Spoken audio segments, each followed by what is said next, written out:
नमस्कार, बहुत बहुत स्वागत आप सभी का हमारा विशेष कार्यक्रम पांच का पंच देख रहे हैं आप और मैं हूं आपके साथ यासूफ रजा। आइए शुरुआत करेंगे आज के चर्चा की। राज्यसभा में संविधान पर चर्चा के दौरान गृह मंत्री अमित शाह की ओर से बाबा साहेब संविधान निर्माता डॉक्टर भीमराव अंबेडकर पर की गई टिप्पणी के बाद विवाद थमने का नाम ही नहीं ले रहा है। जी हां, पहले कांग्रेस ने देशव्यापी प्रदर्शन किया और फिर सपा नेता और कार्यकर्ताओं में उबाल देखने को मिला, यानी हर ओर केंद्रीय गृह मंत्री अमित शाह के बयान को लेकर गुस्सा, आक्रोश दिखाई दिया। सभी ने मांग करी कि अमित शाह इस्तीफा दें। इस्तीफे की मांग पर विपक्ष अड़ा रहा, हंगामेदार लगातार हंगामा देखने को मिला और मिला जुलाकर एक तरह से राजनीति भी बाबा साहेब डॉक्टर भीमराव अंबेडकर के नाम पर देखने को मिली। लेकिन अनेकों सवाल फिलहाल इस खबर के इर्द गिर्द हैं और लगातार सियासत, लगातार राजनीति चरम सीमा पर है, क्योंकि संविधान निर्माता डॉक्टर भीमराव अंबेडकर के ऊपर दिया गया अमित शाह का बयान कि जितना विपक्ष अंबेडकर अंबेडकर अंबेडकर करता है, इतना अगर भगवान भगवान करता तो स्वर्ग में जगह मिल जाती और सिर्फ एक जन्म में नहीं, सातों जन्मों में स्वर्ग में जगह मिल जाती। अब लगातार विवाद देखने को मिला, लगातार आरोप प्रत्यारोप पक्ष और विपक्ष के बीच देखने को मिले। अनेकों सवाल और अनेकों प्रकार के सवाल इस खबर के इर्द गिर्द हैं। लगातार सियासत हो रही है और चर्चाओं का बाजार हर तरफ इसी ओर चर्चा हो रही है। चर्चा का विषय फिलहाल यही बना हुआ है। और अगर बातचीत की जाए तो विपक्ष चाहे कांग्रेस पार्टी की बात करे, समाजवादी पार्टी की बात करे, बहुजन समाजवादी की पार्टी की बात करे या आम आदमी पार्टी की बात करे, तमाम राजनीतिक दल, जितने विपक्षी मुख्य दल हैं, उन्होंने अमित शाह को घेरने का प्रयास, भारतीय जनता पार्टी को घेरने का प्रयास, बाबा साहेब डॉक्टर भीमराव अंबेडकर के खिलाफ टिप्पणी और मंशा बता दी कि सरकार की मंशा क्या है, गृह मंत्री की मंशा क्या है और सरकार और भारतीय जनता पार्टी क्या सोचती है संविधान निर्माता पर। अनेकों सवाल उत्पन्न हुए हैं और मिला जुलाकर जमकर राजनीति है, यानी कहा जाए अंबेडकर पर बयान और पार्टियों में लगातार घमासान। समाजवादी पार्टी ने यूपी भर में अमित शाह के खिलाफ विरोध जताया, अमित शाह का बयान, अमित शाह की टिप्पणियों की जमकर आलोचना की। अमित शाह के इस्तीफे की मांग की है समाजवादी पार्टी ने। अलग अलग जनपदों और शहरों में धरना प्रदर्शन लगातार होता रहा, विरोध प्रदर्शन होते रहे, नारेबाजी होती रही। लेकिन बहरहाल यह सिलसिला यहीं रुकता हुआ नहीं दिखाई दे रहा है।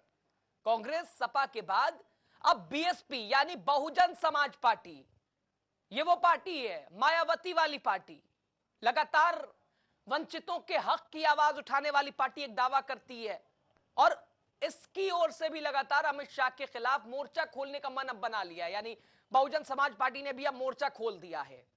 और बीएसपी कल यानी 24 दिसंबर को सड़कों पर उतरने वाली है। 24 दिसंबर को बहुजन समाज पार्टी ने मोर्चा खोलते हुए ऐलान कर दिया है सड़कों पर उतरने का।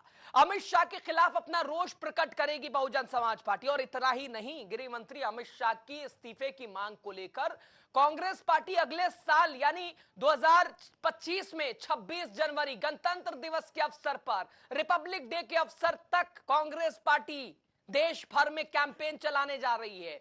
और इसका मकसद क्या है भाई? तो मकसद यह है कि अमित शाह का बयान और घमासान। अब ऐसे में सवाल यह है कि आखिर अमित शाह की टिप्पणी से शुरू हुआ यह विवाद कितना गहराता है, पक्ष विपक्ष की ओर से इस मुद्दे को कितना भुनाया जाता है, अनेकों प्रकार के सवाल हैं। और आज पांच के पंच में हम इसी पर चर्चा कर रहे हैं। विशेष मेहमान हमारे साथ जुड़ेंगे, बातचीत करेंगे हम और विस्तृत पैनल के साथ हम वार्तालाप करेंगे, समझने की कोशिश करेंगे कि अमित शाह का बयान कब तक घमासान, आखिर कब तक घमासान। सरकार के अपने तर्क है, सरकार अपनी बात करते हुए नजर आ रही है और यह बता रही है कि वो लोग बाबा साहब अंबेडकर के नाम का फिलहाल सहारा ले रहे हैं, वोट बैंक अपना एक तरह से साध रहे हैं। वो लोग जिन्होंने कभी बाबा साहेब की ओर इशारा ही नहीं किया, कभी ध्यान ही नहीं दिया। और विपक्ष कह रहा है कि मंशा नजर आ गई। भाई क्या है सरकार की मंशा संविधान निर्माता पर? सवाल एक छोटा सा ये भी है कि अमित शाह का ये बयान और कब तक घमासान। शीतकालीन सत्र कई तरह से एक तरह से सुर्खियों में है, जहां चर्चाएं होनी चाहिए, जहां देश के मुद्दों की बात होनी चाहिए, जहां देश को मजबूत करने, लोकतंत्र को मजबूत करने के ऊपर चर्चा होनी चाहिए। उस लोकतंत्र के मंदिर में आरोप प्रत्यारोप, और इस बार तो हम कह सकते हैं कि जो चीजें दिखाई दी हैं शीतकालीन सत्र के दौरान संसद में, सेशन ठप, सेशन स्थगित, अब आ जाइए सदन के बाहर, अब विवाद छिड़ जाता है, धक्का मुक्की हो जाती है, यानी सियासत, अंबेडकर पर सियासत, और सियासत के बाद आरोप प्रत्यारोप, सवाल जवाब, धक्का मुक्की की नौबत आ जाती है। दो सांसद चोटिल हो जाते हैं, खून निकल जाता है, अस्पताल में भर्ती किया जाता है, आईसीयू में भर्ती होते हैं, इलाज होता है, आरोप लगता है राहुल गांधी पर कि धक्का दिया जा रहा है। दूसरी तरफ कांग्रेस कह रही है कि मल्लिकार्जुन खड़गे के ऊपर धक्का दिया गया, उनके भी घुटने की सर्जरी हो रखी है, उन्हें भी परेशानी है, दुख है, पीड़ा है। लेकिन कई तरह से, चूंकि देश के जनता को उम्मीद होती है, आशा होती है कि लोकतंत्र का मंदिर, चर्चा होगी, हमारे विकसित राष्ट्र, हम विकसित राष्ट्र की ओर आगे बढ़ेंगे, लगातार देश के महत्वपूर्ण विषयों पर बातचीत होगी, और संविधान पर चर्चा होते होते ये कहां चर्चा चली गई, किस ओर चली गई। मिला जुलाकर अनेकों प्रकार के सवाल इस पहलू के आसपास हैं, और जिन्हें आज भी हम इस कार्यक्रम में 5 के पंच में हर रोज की तरह मेहमान जुड़ेंगे हमारे साथ, सीधे हम चर्चा करेंगे और समझने की कोशिश करेंगे कि अमित शाह का बयान और कब तक घमासान। चूंकि आम आदमी पार्टी ने भी हुंकार भर दी, नारेबाजी कर लिए, रैलियां कर ली, विरोध प्रदर्शन जता लिए, खूब गुस्सा दिखा दिया। कांग्रेस पार्टी तो लगातार गुस्से में ही नजर आ रही है, और दूसरी तरफ समाजवादी पार्टी भी, चूंकि इंडिया ब्लॉक गठबंधन और बतौर विपक्ष और उसकी भी भूमिका निभाते हुए वो भी नजर आ रही है। लेकिन अब हम कह सकते हैं कि बहुजन समाज पार्टी भी एक तरह से कूद गई है, नजर आ गई है, और कल हुंकार भरने की बात कर दी है बहुजन समाज पार्टी ने भी। और कांग्रेस सपा के बाद अब बीएसपी भी अमित शाह के खिलाफ मोर्चा खोलने का मन बना लिया है, बीएसपी ने भी। और बीएसपी कल 24 दिसंबर को सड़कों पर उतरने वाली है, अमित शाह के खिलाफ अपना रोष प्रकट करने वाली है। और सिर्फ इतना ही नहीं, गृह मंत्री अमित शाह के इस्तीफे की भी मांग अब हर ओर हो रही है। और इसमें एक और मुख्य पहलू क्या है वो भी समझिए, क्योंकि विरोध प्रदर्शन आए दिन कहीं ना कहीं अलग अलग जगहों में देखने को मिल ही रहा है। एक मुख्य पहलू इसका यह भी है कि कांग्रेस पार्टी ने भी एक अलग ऐलान कर दिया है कि 26 यानी अगले साल 26 जनवरी तक देश भर में अलग अलग हिस्सों में कांग्रेस पार्टी एक कैंपेन चलाने वाली है। और ये कैंपेन क्या है भाई, इसको भी समझिए, चुके बात वही है, अमित शाह का बयान और घमासान। और अब कांग्रेस पार्टी इसका सहारा लेते हुए नजर आ रही है, लगातार फायदा उठाते हुए नजर आ रही है। और कैंपेन चलेगा कांग्रेस पार्टी का, और इस कैंपेन का उद्देश्य क्या होगा, इस कैंपेन का मकसद क्या होगा कि भाई अमित शाह से माफी भी मंगवानी है, अमित शाह का इस्तीफा भी ले लेना है। लेकिन कई सवाल हैं इसके भी आसपास कि अगर अमित शाह की ओर से, अगर चाहे मिसटंग ही कह लेते हैं हम, अगर मिसटंग हो गई, तो फिर माफी मांग के आगे बढ़ जाने का, चूंकि एक विपक्ष भी कह रहा है अमित शाह की एक अपनी जगह है, एक पद की गरिमा है, एक जगह है, उनकी महत्वपूर्ण जगह है देश में, और उनकी ओर से ये ऐसा बयान, इसकी उम्मीद नहीं की जा रही थी। ये विपक्ष कह रहा है, विपक्ष ये भी कह रहा है कि माफी मांगी जाए। अब तो इस्तीफा लगातार हर ओर यही चर्चा का विषय है। तो सवाल यह भी है कि अगर, चूंकि सरकार की ओर से भी यह कहा गया कि काट के इसको पेश किया, चूंकि अमित शाह के समर्थन में प्रधानमंत्री का ट्वीट भी बड़ा चर्चा में रहा, और यह कहा जा रहा है, भारतीय जनता पार्टी कह रही है कि उस बयान को विपक्ष ने तोड़ मड़ोड़ के पेश कर दिया है। अब क्या तोड़ मड़ोड़ के पेश किया है, क्योंकि बयान जो अमित शाह ने कहा वायरल तो वही हो रहा है कि जितना विपक्ष अंबेडकर अंबेडकर अंबेडकर अंबेडकर करता है, भाई इतना अगर भगवान भगवान भगवान कर लेता तो जाहिर सी बात है भाई स्वर्ग मिल जाती। और एक जन्म की बात नहीं है, 7 जन्म में स्वर्ग मिल जाती। ये अमित शाह का ये बयान। और इसी के बाद चूंकि संविधान पर चर्चा हो रही थी और संविधान पर चर्चा होते होते ये चर्चा कहां पहुंच गई, धक्का मुक्की। और एक तरह से लोकतंत्र के मंदिर जहां चर्चा होनी चाहिए, देश को विकसित राष्ट्र की ओर आगे बढ़ाया जाए, और वहां नौबत धक्का मुक्की, वहां नौबत आरोप प्रत्यारोप, सवाल और जवाब, पक्ष विपक्ष के अपने अपने तर्क। और इन्हीं सवालों को समझने की हम कोशिश करेंगे कि आखिर अमित शाह का ये बयान और कब तक घमासान। सभी दल, तमाम मुख्य विपक्षी दल अपना एक, उन्होंने कह सकते हैं कि एक अब धारा बना ली है कि भाई यही है मुद्दा, हमारे पास यही विषय है।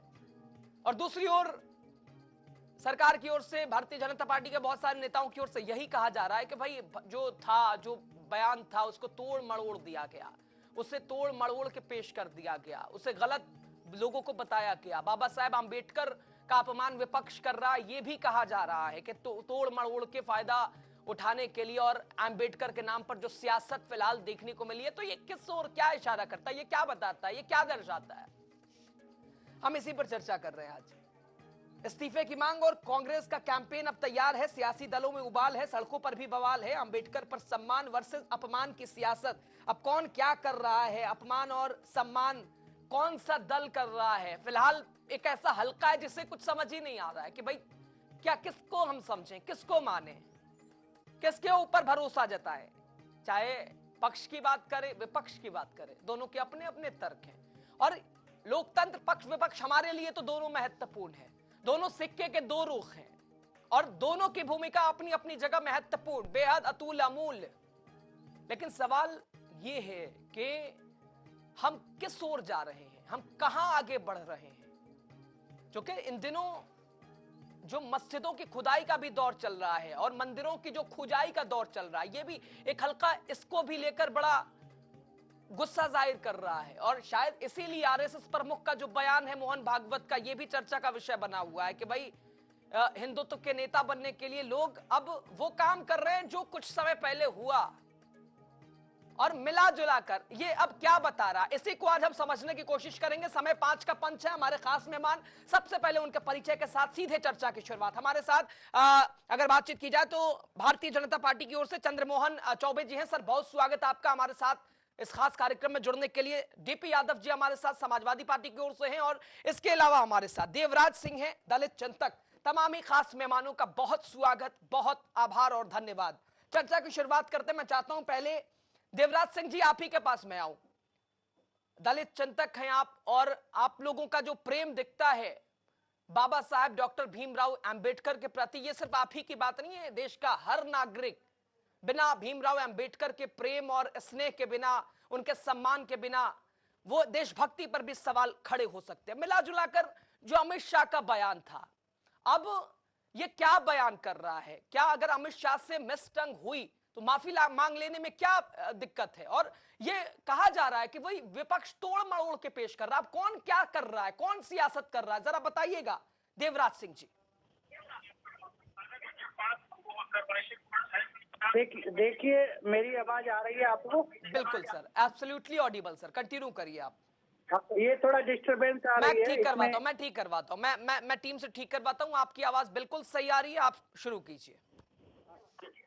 ये म्यूट कर दीजिए जो आवाजें आ रही हैं। बिल्कुल, निवेदन है सर, अगर आपका म्यूट नहीं हो तो म्यूट कर लीजिए, और चर्चा की शुरुआत करते हैं। चलिए ठीक है, मैं आपकी प्रॉब्लम मैं सॉल्व करवाता हूं सर। फिलहाल मैं चले जाता हूं चंद्रमोहन चौबे जी के पास, चले जाता हूं, मैं आता हूं आपके पास सर।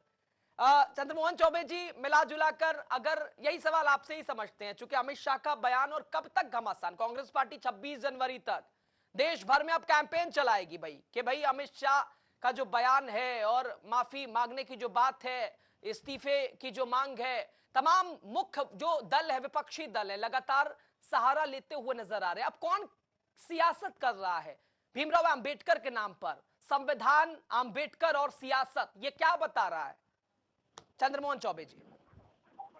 आसिफ जी, यदि आप इस पूरे घटनाक्रम को देख रहे होंगे जी, आज एंकर में बदलाव है सर, आसिफ जी के बदला आज रजा जी आपके बीच हैं। जी जी, ठीक ठीक ठीक जी, हाँ जी। तो रजा जी, यदि आप देख रहे होंगे, पूरे आकलन आप अगर करेंगे जी। कि जिस प्रकार से संसद को ठप करने का काम विपक्ष ने किया, जिस प्रकार से संसद में बोलने की, आवाज दबाने की, अभिव्यक्ति की आजादी को खत्म करने का काम विपक्ष ने किया, उसी तरह विपक्ष काम कर रहा है जो उनके डीएनए में है। डीएनए में आपको याद होगा कि जो हमारा संविधान बना था उसमें अभिव्यक्ति की आजादी हमें मिली थी, और वही नेहरू जी ने सबसे पहली अभिव्यक्ति की, जो हमारी आजादी के ऊपर रोक लगाने का, अभी वो जनता के द्वारा चुनकर भी नहीं आए थे, अभी वो लोकसभा जनता ने उनको चुना भी नहीं था, कि 1951 में सबसे पहला हमला जो बोलने की, अभिव्यक्ति की जो आजादी थी, उन्होंने एक सबसे पहला संशोधन किया, वो थी अभिव्यक्ति की आजादी को खत्म किया। और वही डीएनए इनका देखिए आज भी संसद में दिख रहा है। शुरुआत देखिए, इनको सिर्फ 2 और 5 मिनट का क्लिप अफवाह फैलाने वाला जो इनका गैंग काम कर रहा है, 2014 से लगातार अफवाह फैलाने का काम कर रहा है, वो आज भी जारी है, अभी जारी है अफवाह। इनका सच सुनिए, इनका सच जो है संसद में माननीय अमित शाह जी ने खोला कि किस प्रकार जवाहरलाल नेहरू जी ने सबसे पहले अभिव्यक्ति की आजादी खत्म की संशोधन करके यानी कि संविधान को बदलने का काम शुरुआत इन्होंने किया। किस प्रकार आज अंबेडकर जी की ये लोग हाय हाय उनके नाम पे कर रहे हैं, बहुत सम्मान दिखाने का काम कर रहे हैं, लेकिन यही अंबेडकर जी का अपमान करने का काम किसने किया था? जवाहरलाल नेहरू जी ने किया था। क्या किया था कि संसद में उनको बोलने नहीं दिया गया। जब 2-4 सांसदों ने कहा कि आप इनको बोलने क्यों नहीं दे रहे हो, सभापति से आपत्ति इन्होंने किया, तो सभापति ने, जानते हैं रजा जी क्या कहा? कि अंबेडकर जी अगर कुछ बोलेंगे तो ये देश विरोधी बात करेंगे, ये सही बात नहीं करेंगे, पहले ये बताएं कि संसद में बोलेंगे क्या। और सुनिए, उसके बाद अंबेडकर जी इतने अपमानित महसूस उन्होंने किया, उनको इतना धक्का लगा कि उन्होंने संसद से इस्तीफा दे दिया। और जब वो लोकसभा में आने के लिए, इसी संसद में आने के लिए जब वो चुनाव लड़ रहे थे, तो आपको बता दे कि नारायण सालवेलकर को कांग्रेस पार्टी ने टिकट दिया, और उसी सालवेलकर को जिताने के लिए इन्होंने क्या किया, नेहरू जी ने कई सभाएं की, और जिसका परिणाम हुआ कि अंबेडकर जी हार गए। यही नहीं, अंबेडकर जी का अपमान यही नहीं रुका रजा जी, इन्होंने इंदिरा गांधी जी ने इनको पद्म भूषण दिया। ठीक है सर, चंद्रमोहन सर, मैं सहमत हूं खुद स्वयं, और आज अगर मैं सहमत हूं आपसे, विपक्ष ने भीमराव अंबेडकर का अपमान किया, चलिए मान लेते हैं, लेकिन फिलहाल जो अमित शाह का बयान है, संविधान पर चर्चा, और जितना जो अमित शाह का बयान है, अगर ठीक है चंद्रमोहन जी, ठीक है, विपक्ष ने अपमान किया, मैं जवाब लूंगा, हमारे साथ विपक्ष के लोग हैं, लेकिन फिलहाल जो अमित शाह का बयान रहा, उसको क्या आप उसका साथ देते हैं, आप समर्थन देते हैं, या आप मानेंगे कि मिसटंग हुई है? अंबेडकर अंबेडकर अंबेडकर अंबेडकर जितना विपक्ष कर रहा है, क्या तात्पर्य था सर, क्या इसका संदेश और क्या मकसद था, ये जरा बताइएगा सर जल्दी से। रजा जी, मैंने आपसे क्या कहा कि उनका भाव क्या था, कि जिस प्रकार इन लोगों ने उनको अपमानित किया, वो अपमान इनका बता रहे थे कि कब कब किया गया। और सम्मान देने का काम किसने किया? भारतीय जनता पार्टी ने। भारत रत्न भी सबसे बड़ा सम्मान उनको कब मिला? जब भारतीय जनता पार्टी के सहयोग से जो सरकार बनी थी पीपी सिंह जी की, उसमें उनको भारत रत्न सबसे बड़ा सम्मान दिया गया। वो उन्होंने कहा कि अंबेडकर जी के पंचतीर्थ का उनको सम्मान देने का काम, जहां वो जन्म लिए, जहां उन्होंने पढ़ाई की, जहां लंदन में उन्होंने पढ़ाई की, जहां उन्होंने जो है अपना सब कुछ 5 जगहों पर जो उनसे जुड़ी हुई थी, जो उनकी अविस्मरणीय स्थल था, उसको पंचतीर्थ बनाने का काम, उसको दर्जा देने का काम। ठीक है सर, आधे मिनट में आप बता दीजिए। ठीक है, मैं जवाब ले रहा हूँ, डीपी यादव जी है, जवाब लूंगा। चंद्रमोहन जी, आधे मिनट का सवाल, विपक्ष ने अपमान किया, क्या आप लोग भी अपमान करेंगे क्या? और अमित शाह का ये बयान, इसको आप कैसे देखते हैं? चूंकि आप लोग कह रहे हैं ये तोड़ मड़ोड़ के पेश किया गया है, तो क्या इसमें क्या एडिटिंग क्या की गई है, कैसे इसको पेश किया गया है? जल्दी से सर। राजा जी सर। आप खुद सोचिए हाँ कि जिसने अम्बेडकर जी को भारत रत्न दिलवाने का काम किया हो, जिसने अम्बेडकर जी से जुड़े हुए स्थानों को पंच तीर्थ का दर्जा, ठीक आपको है। पता है हमारे धर्म में तीर्थ कितना बड़ा होता है। तो उनके जन्म से जुड़े हुई या उनसे पढ़ाई हो या जहाँ उन्होंने योग साधना की हो, जहाँ उन्होंने अब अपनी पहचान बनाई हो, उनको पंच तीर्थ का दर्जा दिया गया। क्या आपको लगता है कि भारतीय जनता पार्टी या भारतीय जनता पार्टी के लोग उनका अपमान करेंगे? ठीक है आज सर। अम्बेडकर जी के जन्म दिवस पर हम लोग जो है हर जगह जो है उनके मान सम्मान के लिए हर जगह कार्यक्रम करते हैं, हर गली मोहल्ले में ठीक है सर। और उनके जन्म शताब्दी वर्ष मनाते हैं। तो क्या आपको लगता है राजा जी कि भारतीय जनता पार्टी के नेता या भारतीय जनता पार्टी या प्रधानमंत्री जी या हमारे कोई भी केंद्रीय मंत्री या कोई भी नेता उनका अपमान कर सकता है? ठीक है चंद्रमोहन जी, ठीक है सर, ठीक है sir. DP DP Yadav ji, अपमान आप लोगों ने किया, हमेशा ही किया, और अभी आप लोगों को रोटियां सेकने का मौका मिल गया है और लगातार आप लोग अब अलग अलग जगहों पर प्रदर्शन, विरोध प्रदर्शन, इस्तीफे की मांग, लेकिन साफ कह रहे हैं चंद्रमोहन चौबे जी कि कोई आपत्ति नहीं है बयान से। आप लोगों ने डॉक्टर भीमराव अंबेडकर का हमेशा अपमान किया है और ये भाजपा ही सरकार है जिसने भीमराव अंबेडकर को समझा है, उनका सम्मान किया है। और ये लड़ाई अब कैसी हो गई है जरा बताइएगा डीपी यादव जी। ये तो अब एक तरह से कहा जाए कि अंबेडकर पर सम्मान वर्सेस अपमान की अब कौन क्या कर रहा है, जरा आप ही बता दीजिए डीपी यादव जी। जी रजा साहब नमस्कार। जय संविधान। नमस्कार नमस्कार सर, बहुत बहुत स्वागत आपका, शुरू करिए। जी जय भीम। अम्बेडकर अम्बेडकर अम्बेडकर अम्बेडकर। हो सकता है तो सुना दीजिए, क्योंकि अमित शाह को ये फैशन लगता है ना। जवाब देगा देश क्या फैशन है और क्या नहीं फैशन है। बाबा साहब के नाम को उन्होंने फैशन के साथ जोड़ दिया। वो देश के गृह मंत्री हैं और भारतीय जनता पार्टी के लोग उसके ऊपर से इतनी मन बढ़ई बतिया रहे हैं कि कह रहे हैं कि तोड़ मरोड़ कर पेश किया जाए। अरे आप बताइए वहां कहा तोड़ा गया, क्या मरोड़ा गया, या क्या उसमें ऐठा गया? अमित शाह ने तो जो बयान दिया संसद में वही बयान चल रहा है और पूरा देश देख रहा है। तो बजाय उस पे माफी मांगने के, शर्मिंदा होने के, ये लोग और उस पे जो है ऐंठने का काम कर रहे हैं और कहीं न कहीं उस पे थेथराई करने का काम कर रहे हैं। अरे पूरे देश ने देखा आपने संसद में किस प्रकार से बाबा साहब को कहीं न कहीं अपमानित करने का काम किया है। और जो अपमान आपने किया है उसका बदला पूरा देश लेगा। आने वाले समय में आपको सबक सिखाने का काम करेंगे लोग। आप लोग भी डीपी यादव जी, ऐसा नहीं लग रहा कि आप लोग भी नाम का इस्तेमाल ही कर रहे हैं? आप लोगों को भी मौका मिल गया है और अब वोट बैंक चल रहा है, आप लोग भी तो वही कर रहे हैं। बात सम्मान अपमान की तो अभी अलग रखिए, यहां बात है कुर्सी वाली। और अगर अमित शाह की बात को थोड़ा सा देखा जाए डीपी यादव जी, समझिएगा कि भाई जितना आप लोग अंबेडकर अंबेडकर अंबेडकर अंबेडकर करते, इतना अगर भगवान भगवान किया जाए तो स्वर्ग का तो छोड़ दीजिए, शायद कुर्सी मिल जाए। देखिए अमित शाह के बयान का तात्पर्य सिर्फ एक ही है कि आप लोग अंबेडकर का नाम जपना बंद करिए, अंबेडकर का नाम मत लीजिए। वो ये चाहते हैं कि हम संविधान को जैसा चाहें वैसा बदल करके और कहीं ना कहीं जो अंबेडकर ने इस देश को दिया है उसको समाप्त कर दे। उनके बयान का सिर्फ यही तात्पर्य है और कुछ भी नहीं। आ रहा हूँ चौबे जी, आ रहा हूँ आपके पास, चंद्र चौबे जी आ रहा हूँ। साहब देखिए, और अभी हमारे भारतीय जनता पार्टी के मित्र यहाँ कह रहे थे, अरे मैं मान सकता हूँ कि पंडित नेहरू से अंबेडकर जी के कुछ वैचारिक मतभेद रहे हो, उस समय की बात अलग थी, लेकिन जो इस समय आप अपमान कर रहे हैं क्या वो क्षम्य है? पंडित नेहरू की आड़ में क्या आपके अपराधों को कहीं न कहीं जायज ठहराया जा सकता है? नहीं ठहराया जा सकता।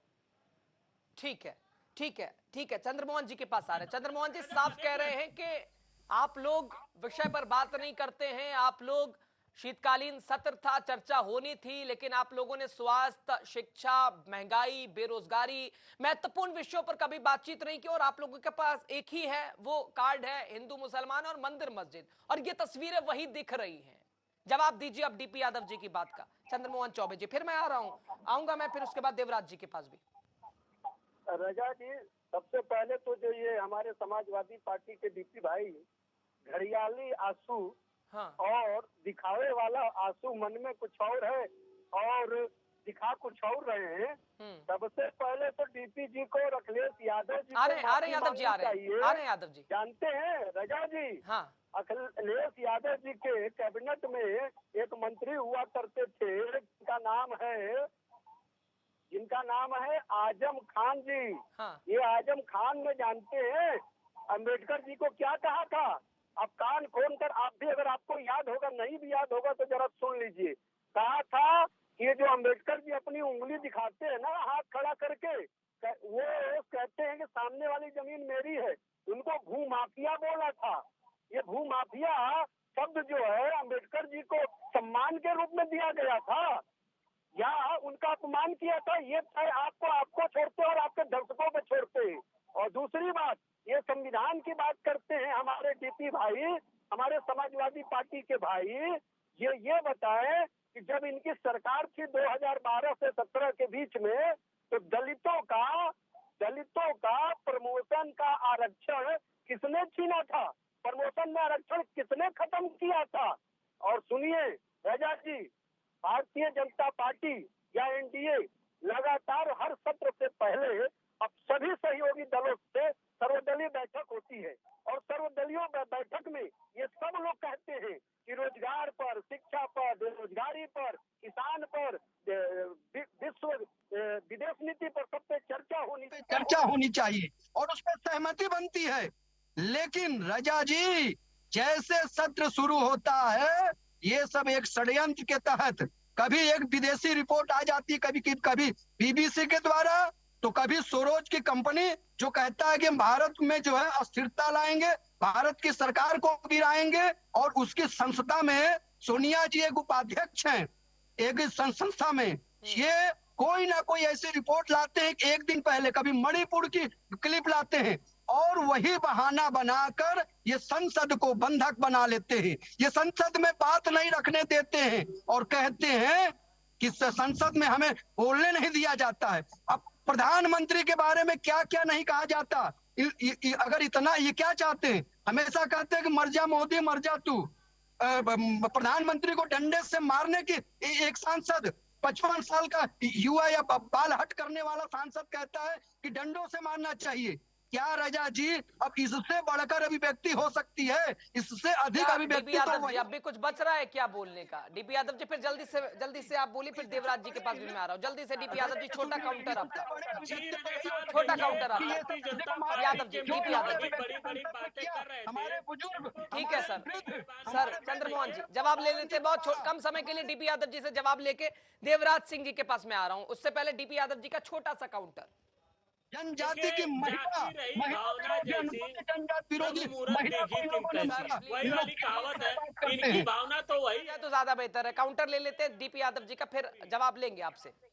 देखिए, मुंह में राम बगल में छुरी, किसी को घोंपे आधा, किसी को घोंपे पूरी। तो ये भारतीय जनता पार्टी के लोगों ने कहीं न कहीं बाबा साहब अंगूर नहीं मिले तो खट्टे हैं। डीपी यादव जी घोंपने का काम किया है, उनको अपमानित करने का काम किया है। और मुझे तो हैरत इस बात की हो रही है कि प्रधानमंत्री भी इसमें चुप्पी साधे हुए हैं। प्रधानमंत्री को चाहिए कि तत्काल प्रभाव से अमित शाह जी का इस्तीफा लें और कहें कि आप माफी मांगिए, शर्मिंदा। ठीक है, देवराज सिंह जी, मैं आ रहा हूँ। देवराज सिंह जी हमारे साथ दलित चिंतक का सीधा उन्हीं का रुख करते हैं। देवराज सिंह जी, काफी देर से आप सुन रहे हैं और कहते भी हैं कि एक अच्छा वक्ता वही है जो एक अच्छा श्रोता है, और आप उसका उदाहरण दे रहे हैं। देवराज सिंह जी के पास आ रहे हैं। क्या लगता है सर, अब तो ये लड़ाई अपमान वर्सेस सम्मान वाली हो गई है, कौन राजनीति कर रहा है, और इस पर कैसे आप अपना एक तरह से अपनी बात रखना चाहेंगे? चूंकि पक्ष के अपने तर्क है, विपक्ष के अपने तर्क है, और इस पर आप ही बता दीजिए कि ये कौन क्या कर रहा है, किसको कितना लगाव, और कौन राजनीतिक रोटियां सेक रहा है? देवराज सिंह जी। जी, मेरी आवाज आ रही है? बिल्कुल सर, आ रही है, आप कंटिन्यू करिए सर। जी जी जी, एक्चुअली मैं यहाँ पर ये बताने की कोशिश करूंगा कि दलितों का अभी तक किसने भला किया है। तो जो भी पार्टियां दावा ठोक रही हैं, वो अपने गरेबान में जाकर देखे कि उन्होंने दलितों के लिए अंबेडकर का जो विजन था, जो मिशन था, उनके लिए क्या क्या किया है। आज जो पार्टियां जो दावा ठोक रही हैं सम्मान का, उन्होंने कितना सम्मान किया है बाबा साहब का? जितनी भी पार्टियां हैं, मैं सभी की बात कर रहा हूँ। जी। बाबा साहब को भारत रत्न कब दिया गया? ST एक्ट कब आया? अनुसूचित जाति के लिए विकास की नीतियां कब बनाई गई? HCP TSP जो 25-30 साल बाद ही बनाई गई जब देश आजाद हुआ। और जो लोग बाबा साहब की आज अनुसूचित जातियों का विरोध किसने किया? मैं किसी पार्टी को यहाँ पर क्लीन चिट नहीं दे रहा हूँ कि उन्होंने सबसे ज्यादा विकास कर दिया है, लेकिन जहां तक बाबा साहब की बात आ रही है, बाबा साहब के सम्मान की बात आ रही है, तो कौन पार्टी आज क्लेम कर रही है? कांग्रेस पार्टी है सबसे महत्वपूर्ण पार्टी, जो उस समय आजाद भारत की पार्टी रही और जिसने सरकारें चलाई। उसमें बाबा साहब को कितना सम्मान दिया?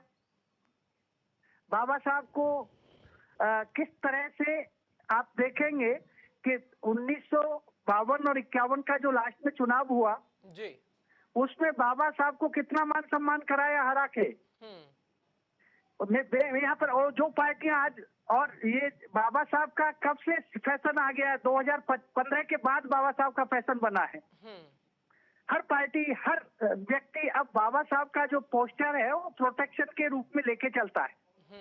लेकिन उससे पहले आप भी जानते हैं, हम भी जानते हैं, हम भी देखे थे कि कौन बाबा साहब के सेलिब्रेशन करते थे, कौन पार्टियां उसको लेके चलती थी, क्या चलता था, क्या होता था। ठीक है। लेकिन बाबा साहब का जब से बड़ा ग्राफ, यानी को कैसे भी आया हो, सोशल इंजीनियरिंग कैसे भी की गई हो किसी भी पार्टी के द्वारा, में बीएसपी ने शुरुआत में किया, बीएसपी ने अपना बनाया, बाबा साहब को ले गए। लेकिन बाबा साहब का जो स्थिति थी, बाबा साहब कुछ समय बाद फिर वही बीजेपी ने उस चीजों को लाई, और भारतीय जनता पार्टी ने 2015 के बाद 14 के बाद बाबा साहब को जिस तरह से बाबा साहब के पंचशील बनाए, बाबा साहब के विचारों को जिस तरह से आगे करने की कोशिश की गई, तो बाबा साहब को अब सब पढ़ने लगे। और बाबा साहब को क्यों बीजेपी ने लिया? तो वो भी एक जो सोशल इंजीनियरिंग का एक बेस है। ठीक है, तो यानी चंद्रमोहन यादव जी, यही देवराज जी की बात से यही समझ आया कि सब लोग अपनी अपनी रोटियां ही सेक रहे हैं, चाहे इसमें आप लोग हो या फिर तमाम विपक्षी दल हो, अपनी अपनी रोटियां ही सेकी गई हैं संविधान निर्माता के नाम पर। चंद्रमोहन चौबे जी, आ रहा हूं सर, आ रहा हूं देवराज जी। चंद्रमोहन चौबे जी,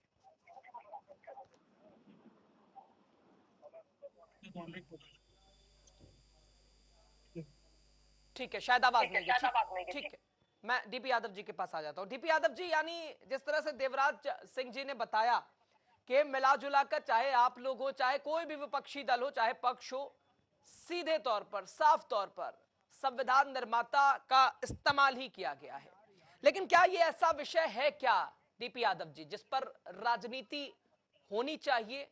और इससे आप लोग भी बचे हुए नहीं हैं, चूंकि राजनीति और इसमें हाथ आप लोगों ने भी धोया है। डीपी यादव जी, देखिए रजा साहब, बाबा साहब राजनीतिक वस्तु नहीं है कि उन पे राजनीति किया जाए। बाबा साहब की अपनी अलग शख्सियत है, और बाबा साहब ने इस देश के करोड़ों दलितों, पिछड़ों, अल्पसंख्यकों, किसानों, मजदूरों, आदिवासियों को कहीं न कहीं जो सम्मान होता है उसको दिलाया है। बाबा साहब जो है संविधान के प्रधान शिल्पकार थे, तो अगर बाबा साहब का अपमान होता है तो हम लोग चुप नहीं बैठ सकते हैं। ये भारतीय जनता पार्टी जो उनका अपमान कर रही है, और अमित शाह जो गृह मंत्री हैं इस देश के, इस तरह से बाबा साहब के बारे में अगर बयान देंगे तो निश्चित यही तो डीपी यादव जी, चंद्रमोहन चौबे जी तो यही बात कह रहे हैं कि जिसके मकान शीशे के हों साहब, वो दूसरों के मकान पे पत्थर नहीं चलाते हैं। डीपी यादव जी यही कह रहे हैं चंद्रमोहन चौबे जी। आप लोगों ने भी कितना सम्मान किया है वो तो दिख ही रहा है, और हम तो कल्पना भी नहीं कर सकते इस देश की बाबा साहब के बिना। भाई, हमारे लिए तो बाबा साहब पूजनीय है, आराध्य है, भगवान है, वो भगवान से बढ़ करके है वो हमको अब अमित शाह को शायद स्वर्ग और नर्क के बारे में पता नहीं है। अमित शाह को पहले ये बताना चाहिए, पहले स्वर्ग में जाना चाहिए, तब वहाँ बताना चाहिए कि क्या क्या सुविधाएं मिली उनको, कैसा वहाँ फील हुआ उनको, तो लोग जाने का रास्ता खोजेंगे वहाँ पर।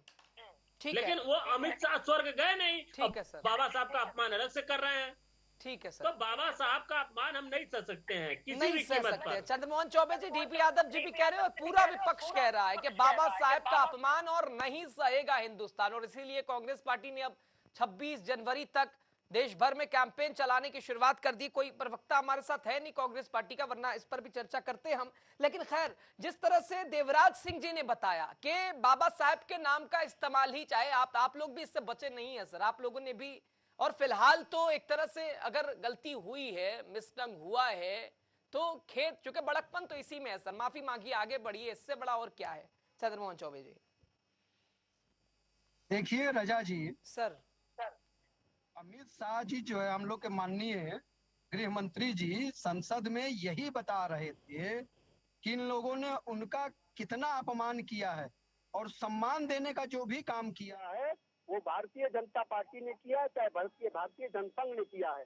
आप याद करिए, जब इस कांग्रेस ने एक नहीं दो चुनाव में जब हरवा दिया था अम्बेडकर जी को, यानी उनको अपमानित किया था, उनका अपमान किया था, तो उस समय भी भारतीय जनसंघ के सहयोग से राज्यसभा में भेजने का काम हमारे सहयोग से हुआ, भारतीय जनता पार्टी के लोगों के द्वारा हुआ। वही नहीं, पहली बार उनको सबसे बड़ा सम्मान भारत रत्न सम्मान, बीच में अरे डीपी भाई रुक जाओ, आप वन बाय वन एक एक करके बात करें। अभी हम आ रहे हैं, आ रहे हैं डीपी यादव जी, आ रहे हैं, एक एक करके बात करेंगे, आ रहे हैं, एक एक करके बात करें तो चर्चा का मतलब भी निकलता है, चर्चा विमर्श भी निकलता है, परिणाम भी निकलता है। एक साथ बात करेंगे तो फिर किसी की आवाज पहुंचेगी नहीं। आते हैं, जवाब लेंगे आपके पास जी। देखिए डीपी जी, क्या आप किसी को राज्यसभा भेज दें? राजा जी इनको चुप कराइए। मैं डीपी यादव जी आ रहा हूं सर। चर्चा का मतलब यही है कि जिसकी जब बारी हो उसी बारी में बोले तो थोड़ा सा चर्चा भी हो जाएगी। प्लीज रिक्वेस्ट कर रहा हूं आपसे, आ रहा हूं, जवाब लूंगा आपसे। चंद्रमोहन चौबे जी कह ले। मैं इनके बीच में नहीं बोल रहा था। हाँ, मैं हाथ जरूर दिखा रहा था, उंगली दिखा रहा था कि मैं बोलूंगा। अब इनसे आग्रह है और आपसे भी बिना में आग्रह है कि अगर ये ना माने तो बिल्कुल नहीं, ठीक है। डीपी यादव जी रिक्वेस्ट कर रहा हूँ, हाथ जोड़ के कह ले। चंद्रमोहन चौबे जी कह ले, फिर आ रहा हूँ आपके पास। बोलिए। हाँ ठीक है, सुनेंगे सर, बड़े आराम से बोलिए, जल्दी से। फिर हम जो है जाएंगे उसके बाद देवराज जी के पास भी, जल्दी से। जी रजा जी, तो हम माननीय अमित शाह जी यही बात बता रहे थे कि किस प्रकार से कांग्रेस ने उनका अपमान किया था, तो सम्मान देने का काम पहली बार जब इन्होंने हरवा दिया दो चुनाव में लोकसभा के, तो राज्यसभा के माध्यम से भेजने का काम और सहयोग, उसमें भेजने के समय सहयोग करने का काम भारतीय जनसंघ यानी कि भारतीय जनता पार्टी ने किया था। उसके बाद 1990 में जब भारतीय जनता पार्टी के सहयोग से सरकार बनी थी, तो भारत का सबसे बड़ा सम्मान, भारत रत्न सम्मान, भारतीय जनता पार्टी के सरकार के समय में ही मिला था। और सुनिए, और उसके बाद चाहे जब से हमारी 2014 में सरकार बनी है, उनके नाम पर, उनके जन्मदिन के उस पर भारतीय जनता पार्टी ने एक स्वच्छता अभियान शुरुआत किया था, जिसमें देश के प्रधानमंत्री ने देश के लिए झाड़ू उठाया था और पूरे देश में पार्टी के कार्यकर्ताओं ने उनके जन्मदिन के ऊपर, क्योंकि वो स्वच्छता को पसंद करते थे, तो पूरे देश में स्वच्छता अभियान चलाया गया। तो ये बताने की आवश्यकता नहीं है। लेकिन हाँ रजा जी, अभी आप डीपी भाई से पूछिए कि ये बड़े सम्मान की बात कर रहे थे, इनसे पूछिए कि उनको भू माफिया शब्द कहना ये अपमान है कि सम्मान है? डीपी यादव जी आजम खान की बात बार बार कर रहे हैं चंद्रमोहन चौबे जी, और आपका रिएक्शन जल्दी से, फिर उसके बाद हम लौटेंगे देवराज सिंह जी के पास भी। जल्दी से डीपी यादव जी। भारतीय जनता पार्टी के लोग गोल गोल घुमाने का काम करते, सुनिए करा जाए। भू माफिया कह रहे हैं साहब, यानी अगर आप करें तो बिल्कुल ठीक, और यही सवाल पूछ रहे हैं जी सर। किसी को राज्यसभा भेजे तो ये तो स्वयं तरस रहे थे राज्यसभा जाने के लिए, तो ये बाबा साहब को क्या राज्यसभा भेजेंगे? और आपको याद होना चाहिए कि अटल बिहारी वाजपेयी चुनाव हार गए तो कांग्रेस के लोगों ने उनको राज्यसभा भेजा था कि अरे चले जाएं राज्यसभा में, विपक्ष की आवाज कौन बनेगा, तो जाकर के वहां बोले। और जहां तक बात रही बाबा साहब को भारत रत्न देने की, तो यही भारतीय।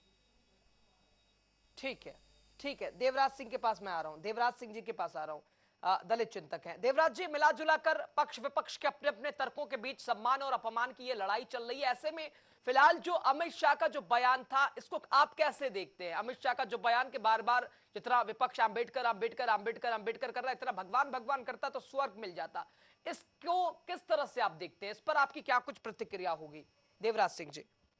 देखिए, ये जो विषय है, इस विषय पर मैं पहले भी बोला हूँ कि इस जो उन्होंने जो कुछ सेकंड का ये वीडियो जो वायरल हुआ है, उसे अगर देखते हैं तो एक नेगेटिव छवि बनती है, गलत बोला है जी।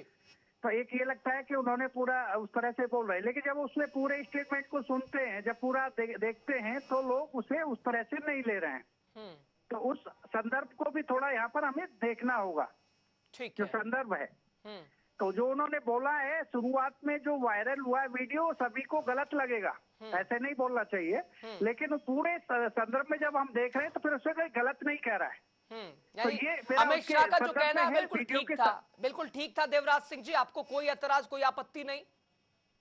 नहीं, मैं जो कह रहा हूँ पूरा मैं इस बात को ठीक है, पूरा कीजिएगा सर। ठीक है देवराज सिंह जी, पूरी बात कीजिएगा। मैं ये कह रहा हूँ, आप कितना काम कर रहे हैं मेरे विचार के लिए, मेरे समाज के लिए, आप कितना काम कर रहे हैं ये मुझे देखना है।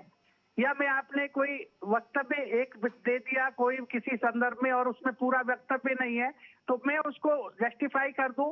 तो ये जितने भी पार्टियां हैं, मैं ये पूछना चाह रहा हूं, आज जो आंदोलन कर रहे हैं उन्होंने बाबा साहब की कितनी मूर्तियां लगाई हैं? उसने बाबा साहब का उन पार्टियों ने कितना सम्मान किया है? उन्होंने बाबा साहब के नाम से कितने म्यूजियम बनाए हैं? उन्होंने बाबा साहब के नाम से क्या क्या काम किए, स्कॉलरशिप दी है, उन्होंने क्या क्या किया है? मैं ये पूछना चाह रहा हूँ, उनको क्या सम्मान दिया बाबा साहब को उन लोगों ने? कहने से और करने में बड़ा अंतर हो जाता है डीपी यादव जी। उसी बात को मैं कहना, देवराज सिंह जी यही कह रहे हैं कि आप लोग वही यानी रोटियां सेकने वाली संविधान निर्माता। अच्छा ठीक है डीपी यादव जी, आने की कोशिश करते हैं आपके पास, यानी चंद्रमोहन जी के पास ही मैं आ जाता हूं। ठीक है चंद्रमोहन जी, मिला जुला कर अब जिस तरह से जो गतिविधियां देखने को मिली, चाहे सेशन की ही अगर हम बात कर ले, जहां चर्चा होनी चाहिए जिस लोकतंत्र के मंदिर में, वहां विरोध और सवाल जवाब, आरोप प्रत्यारोप, जबानी जंग, धक्का मुक्की, तो ये क्या बता रहा सर? जहां देश के विकसित बनाने की ओर बात होनी चाहिए, वहां इसमें आप लोग भी सर, जो कि पक्ष विपक्ष दोनों की भूमिका महत्वपूर्ण है, सिक्के के दो रुख है, दोनों जरूरी है हमारे लिए, लेकिन आपकी भी तो इसमें कुछ कमी होगी ना सर, चंद्रमोहन चौबे जी? रजता जी, हमारे जो साथी पैनलिस्ट अभी बोल रहे थे जी, इन्होंने एक बहुत बड़ी बात और अच्छी बात ये कही कि कौन जो है नाम ले रहा है, कौन उनके लिए कितना काम कर रहा है, उनके नाम पर, उनके विचारधारा पर, उनके सोच पर।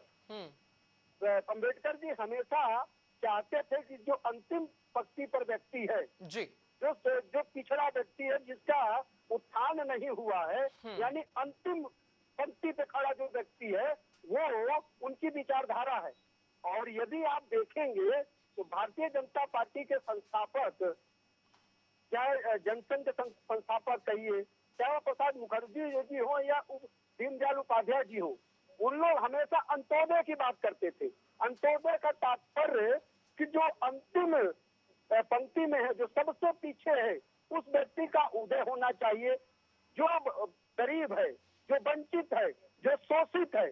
और आज यदि आप 2014 से जब से भारतीय जनता पार्टी की सरकार माननीय बल्कि माननीय नरेंद्र मोदी जी के नेतृत्व में बनी है, तब से यदि आप देखेंगे तो हर वो काम जो हो रहा है वो अंतिम व्यक्ति के लिए हो रहा है। ठीक है सर, जवाब ले लेते हैं। उम्मीद करते हैं डीपी यादव जी जुड़ गए होंगे। डीपी यादव जी से अच्छा ठीक है, नहीं जुड़े शायद, कोई बात नहीं। ठीक है सर, ठीक है सर, मैं देवराज जी के पास आ जा रहा हूं। देवराज जी, मिला जुला कर जो गतिविधियां फिलहाल ये थमने का तो नाम नहीं ले रही है, चूंकि अब जो विपक्ष है वो एक तरह से एक बार फिर से आजमाता हुआ नजर आ रहा है। चूंकि आप नाम अगर कह रहे हैं तो विपक्ष भी उसी को आगे लेके बढ़ रहा है कि नाम, काम को छोड़ दीजिए। कांग्रेस पार्टी कैंपेन चलाने वाली है 26 जनवरी तक। आम आदमी पार्टी ने भी दिल्ली में अपना एक शुरुआत ही कर दी है कि भाई ये है भारतीय जनता पार्टी का असली चेहरा, और समाजवादी यानी तमाम विपक्षी जो दल हैं अलग अलग तरह से विरोध जता रहे और अमित शाह के इस्तीफे की मांग कर रहे हैं। आपकी क्या कुछ इस पर, आपका रुख क्या है, जरा मैं समझना चाहता हूं देवराज जी। देखिए पॉलिटिकल पार्टीज पर ये एक मुद्दा मिल गया है बहुत अच्छा, और चुनाव भी दिल्ली में है इस समय, और फिर उसके बाद और राज्यों में भी चुनाव होंगे, और विषय अलग अलग चल रहे थे। तो ये बहुत सेंसिटिव मुद्दा है, रिजर्वेशन का है या बाबा साहब का है, ये सब मुद्दे ऐसे रहते हैं कि ये पार्टियां अपने तरफ खींचने की कोशिश में हैं। ठीक है। और ये वोट जो इतना अपनी तरफ जो काम करते हैं लोग, ये वोट साइलेंट वोट रहता है।